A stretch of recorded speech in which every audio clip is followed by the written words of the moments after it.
সর্বোচ্চ আদালত স্থিতাবস্থা জারি করলেও সংসদে আইন পাস করে সরকারি চাকরির কোটা ব্যবস্থায় যৌক্তিক সংস্কার না হওয়া পর্যন্ত আন্দোলন চালিয়ে যাওয়ার ঘোষণা দিয়েছেন আন্দোলনরত শিক্ষার্থী ও চাকরি প্রত্যাশীরা।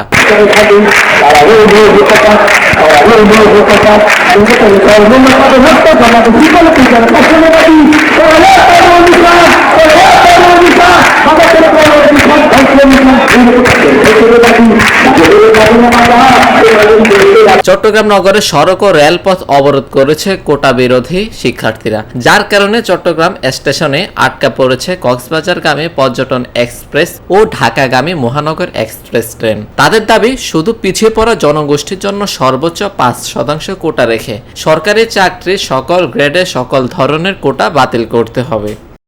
সুপ্রিম কোর্টের আপিল বিভাগের স্থিতাবস্থা জারির আদেশের প্রতিক্রিয়ায় বুধবার দুপুরে শাহবাগ মোড়ে অবরোধ কর্মসূচি থেকে এ ঘোষণা দেন বৈষম্য বিরোধী ছাত্র আন্দোলনের ব্যানারে এই আন্দোলনের অন্যতম সমন্বয়ক হাসনাত আব্দুল্লাহ।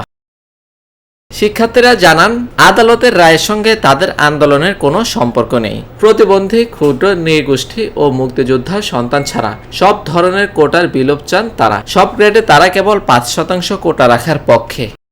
এদিকে শিক্ষার্থীদের আন্দোলনে অচল হয়ে পড়েছে রাজধানী ঢাকা, চট্টগ্রাম, কুমিল্লা, রাজশাহী সহ দেশের বিভিন্ন জেলা। যান চলাচল বন্ধ থাকায় চরম দুর্ভোগে পড়েছে সাধারণ মানুষ।